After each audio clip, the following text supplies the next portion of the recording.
Hi, welcome to Muzzle First. So today I want to start a new series of videos for you.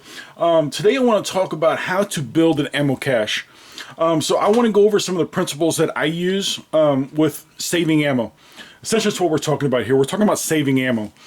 And I want to talk about some of the things that I do and the way that I approach it, and maybe you can find something that you can use, or some ideas maybe just make you think about it for a minute.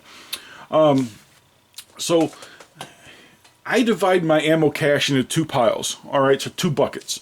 I have a long-term ammo cache, which is like my Federal 5.56 here. This is 3,000 rounds of Federal 5.56. The bottom four boxes are the XM193, and the top box is XM855. I don't plan on shooting that ammo. That ammo is for when I can't buy ammo. That ammo is for when I need it. Not right now. Right now, ammo is readily available, especially now that the election's out of the way. Things are kind of settling down a little bit. Now is a fantastic time to buy ammo. People might tend to want to just slack off on buying ammo and buying guns right now, but I'm telling you, right now is a fantastic time to buy. We have selection. They have quantities. I can go to Walmart and I can buy anything I want in ammo except for 22. They even have odd calibers there. They have all kinds of 380. They have 32. They have 17. All these calibers that I rarely see at Walmart, they have them now, except for 22. But if I want 22, I can go to a local gun store and buy it anytime I want by the pallet if I want it. They have tons of it. They just charge a little more than Walmart normally charges for it.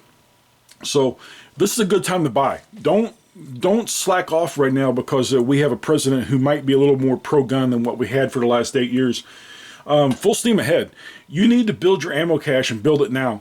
I think what's the common saying you hear all the time? Buy it cheap and stack it deep.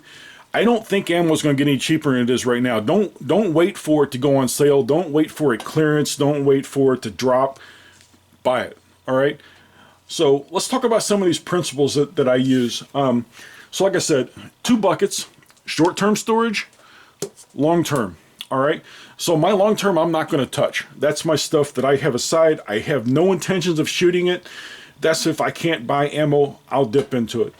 I keep a short-term stash. My short-term stash is what I am going to train with, I'm going to practice with, I'm going to take it to the range for plinking sessions, whatever.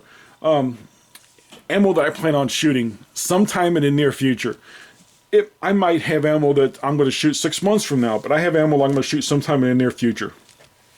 The ammo cans, what I have in these ammo cans here, I don't plan on shooting. So I have a can of 45 and a can of 223. I don't plan on shooting that. This here I pulled out of my closet. It's just long-term storage.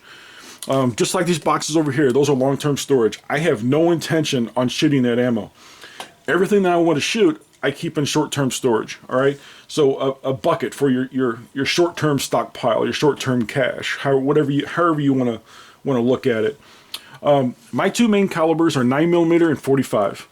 So you'll notice in my short-term stash, I have concealed carry ammo also. So you have to practice with your concealed carry ammo. So I have some. I plan on shooting this. This is not, and I also have some that I have saved. But this right here, I plan on shooting. All right, that's one thing I want to talk about. So I want to approach this just like saving money. All right, so to just make it simple, let's take the principles for saving money and let's apply those principles to saving ammo, for building your ammo cache. All right, so instead of building a bank account, we're going to build an ammo cache. We'll do it the same way. First thing you have to do is make a plan. All right, set reasonable goals for how many rounds of ammunition you want to stockpile for every caliber you own. On the counter here in front of us, we have two 9mm and we have two 45s. I'm not going to play with these because a couple of these are hot, but 9 and 45. Those are my two main calibers that I use. I conceal carry 45, and this one right here is my conceal carry gun. This is an XDS. It's in 45. Love this gun. If I could no longer buy ammo, I'm still probably going to shoot this gun every once in a while. Likewise, I'm still going to shoot this one every once in a while, even though he's not loaded right now. Right now, this one right here has been in the safe, and there's a Ruger in his place at the moment. But I'm still going to shoot this gun. I'm still going to shoot my Ruger. So I need ammo to shoot, even if I can't go to the store tomorrow and buy it because of whatever reasons. Maybe I don't have the money. Maybe the political climate takes a dive and you can't buy ammo tomorrow. Whatever. So you need to make a plan for how many rounds of ammo you want to stockpile for every caliber. So 9 and 45. Let's just say that's the only two calibers I had. Bare minimum, I'm going to save 1,000 rounds for each one.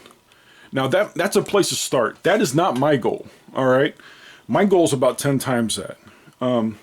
But like I said, I did not start this today. I've been doing this for a couple of years now.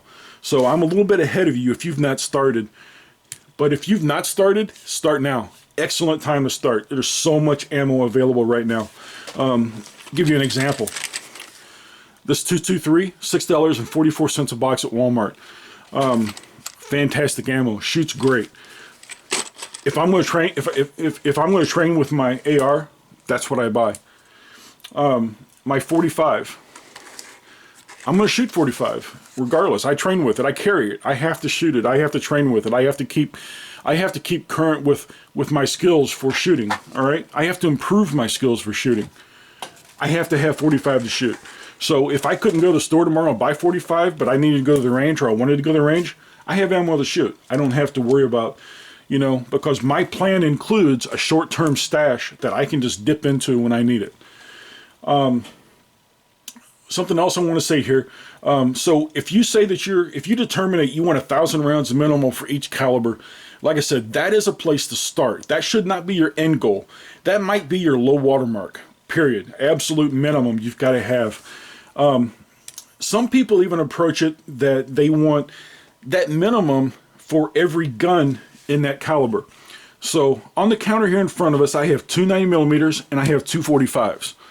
So if I only have 1,000 rounds of 9mm and I have two of them that I need to feed, I only got 500 rounds per gun. Does that make sense? Does it make sense to you? So if I have two 9mm and I want to be able to feed them, I might want to keep 1,000 rounds per gun in that caliber. That puts my minimum to 2,000 rounds. You see, kind of see where I'm going with that? You need to determine that for yourself. I can't tell you whether that's right for you or not. That's the way that I approach it. All right. So when I look at that bare minimum that I want, multiply by the number of guns that you want to feed, because you're going to have to feed every gun that you want to train with. All right. You need to also determine how much money you want to spend, either per paycheck, per month, per week, whatever basis you want to do it on. Set an amount that you want to spend. Make a budget. Make that part of your budget that you set. Every week you're going to spend $20 on ammo. Just $20. If you were going to save money, you would set a limit to how much you want to put in the bank. Even if it's at every paycheck, I'm going to put $20 in the savings account and I'm not going to touch it. That's a goal. Do the same thing for saving ammo. Set a goal. Every time I go to Walmart, I buy a box of ammo. I do. I can't help myself. I've done it for so long. When I go to Walmart, my first stop's the ammo aisle. If nothing else, I'll buy a box of 223. $6.44. I generally buy 5 boxes at a time, but you could buy a box of 223. That's 20 rounds. If you bought that every time you went to Walmart, and you go to Walmart once a week, add that up in a year. That's a decent amount of ammo. You've now have, in a year's time, you've saved 1,000 rounds of 223. All right, so it adds up. That's what I'm trying to say, is it adds up. Start buying. It's kind of the main point here. You cannot create a savings for yourself if you never start saving. Same thing with building an ammo cache. You got to start buying ammo. You cannot build an ammo cache if you never go out and start buying ammo. It just won't work. It won't happen. It's impossible to do that way. You have to start, even if it is just one box of 223 every time you go to Walmart. Does it make sense? I hope this makes sense to somebody. If you find 22 at Walmart, just buy a box. You don't have to buy everything they have on the shelf. Just buy a box of it.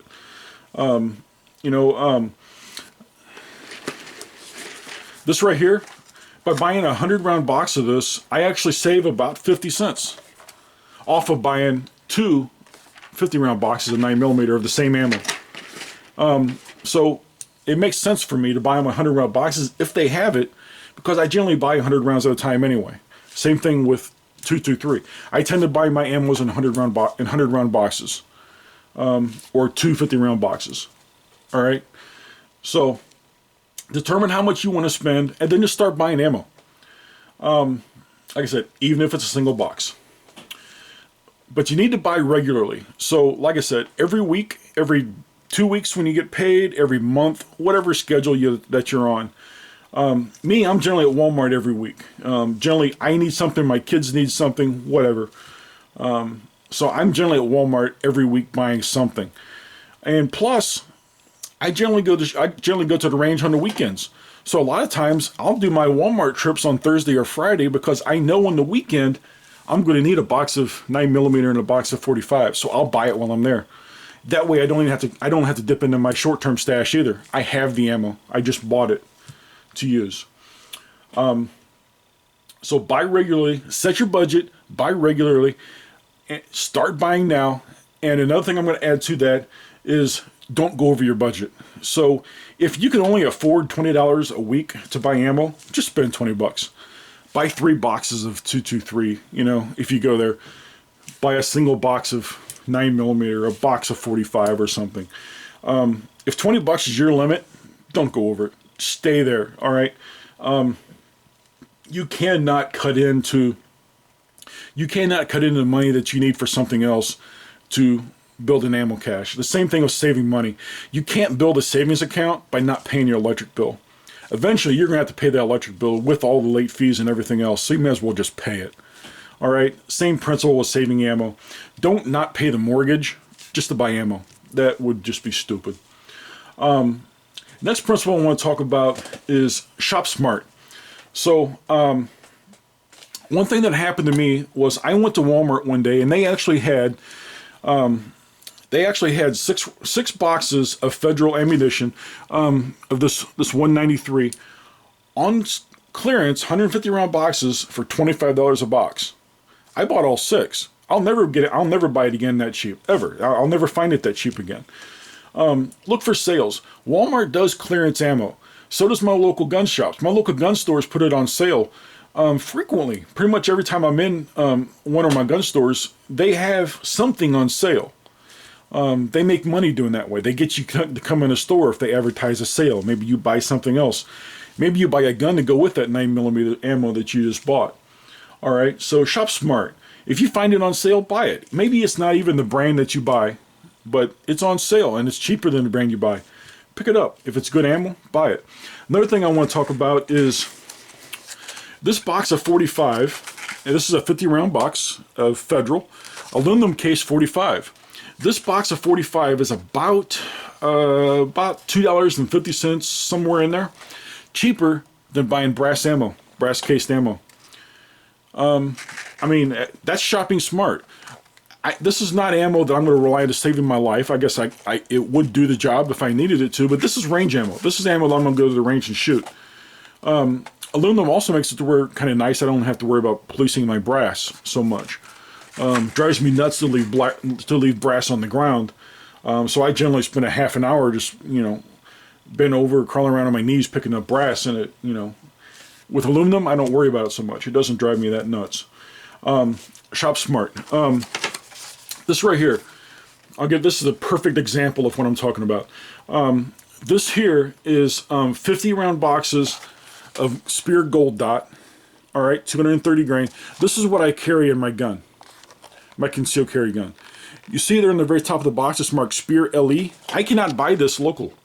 I can't buy it. None of my gun stores here local have this. Palmetto does.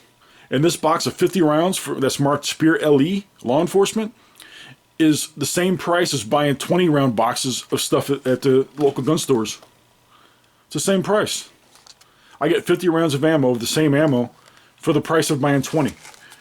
Like I said, shop smart. I had to pay shipping on that, though. That added cost to it. So you have to figure that into your cost of shopping smart. If you're buying ammo online and you don't have to pay tax on it, but it's the same price as buying local, but you get hit with a real heavy shipping fee, it might not be such a good deal. So just shop smart. You know what I'm saying? So if your training ammo, it doesn't necessarily have to be brass. Shoot aluminum. You can shoot steel. Steel ammo is actually, there's a lot of decent steel ammo out there. There's some steel that's, I generally prefer to use aluminum because it's the same price just about as steel. But you know, save money where you can, I guess is what I'm trying to say. Cut corners where it makes sense to cut corners. Don't cut corners on your training ammo. All right, buy the good stuff. But if you can save money in the process and buy the same ammo, do it. Do it all day long. Next principle I want to talk about is pay yourself. So with saving money, there's a principle called pay yourself first. And if you don't know what that means, some people may know what it means, some people may not know what it refers to. With saving money, one of the principles that, one of the ways you can go about it is called pay yourself first. One example of that would be you would open a savings account, all right, that you're going to put money into every month or every paycheck, every 2 weeks, whatever. Generally do it on a monthly basis, so you can do it on, you don't have to do it every paycheck. So your goal would be every month I'm going to put $20 in my savings account, all right? Treat it like a bill. Make it to where you have to do it. That's called pay yourself first, all right? It's a good principle. It's a good principle for saving money. It's a good principle for building an ammo cache. Never let building an ammo cache stop you from training and target practice. You have to train and you have to target practice. That's why I have a short-term stash, all right? I have a long-term stash and I have a short-term stash. My short-term stash, I plan on shooting that ammo. That ammo is not for saving for a rainy day. If I need to go to the range and I don't have the money to buy ammo, I have ammo here. I can just pull into my short-term stash, pull out of that, and I'll go to the range. Don't skip your range trips just to save ammo. All right? Same thing we talked before about not paying your electric bill to save money. You're going to have to pay it eventually. So pay it up front and then just pay less for your, put less aside on your ammo cache. So whatever you do, you still need to practice with your concealed carry weapon. So practice, all right? Just like saving money.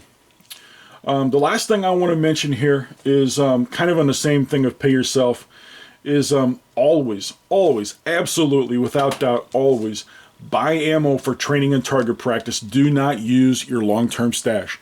If you don't have a short-term stash, all right, if all you have is ammo that you're going to save, do not dip into your long-term stash. Don't use this to shoot 5.56. I'm going to use some of this, or I'm going to go to Walmart, I'm going to buy it, or I'm not going to shoot 5.56 that week. All right? It's that simple. I'm not going to dip into that. That's for emergencies. That's for times when I can't buy ammo. I'm not going to dip into this. Same thing. Always buy your ammo that you're going to use for the range. If you can go to Walmart or your gun stores on Friday and buy ammo that you're going to shoot on Saturday, do it. I do that all the time. I did that today. I bought a box of 9mm and a 100-round box of 45 today because I'm going to go to the range this weekend. I plan to go to the range this weekend. We'll see what the weather is like. So I bought it. I bought it now because I know I'm going to need it. I was at Walmart for something else anyway. I buy ammo every time I'm at Walmart anyway. It's a win-win. All right. I think that's about everything I wanted to talk about in this video. I have a couple more that I'm going to follow this up with, but there is a space below this video. If you have principles that you use for building your ammo cache and you want to share them with someone, paste them down below. Paste them down below. Take credit for them. Get it out there. There are people who really, it's just like saving money. There's people that struggle with it. Same thing with building an ammo cache. There's a lot of people that have a box of ammo and they think they've got something set aside. And, it's nothing for me to go to range and shoot $100 worth of ammo. It just happens. If you shoot ammo regularly, if you go to the range regularly, it just happens. You got to be prepared for it. Just like expenses with your, you got to have a savings account to cover emergency expenses. This is my savings account for ammo. All right. This is my emergency expense money for ammo. When I go to the range, if I want to shoot, if I haven't shot my concealed carry ammo for a while, I'm going to shoot a box. All right? And I'm going to reload. It's that simple. This has been Muzzle First. If you got any questions, you can send me an email at muzzlefirst@gmail.com or visit my website, www.muzzlefirst.com. Thank you, and you have a good day.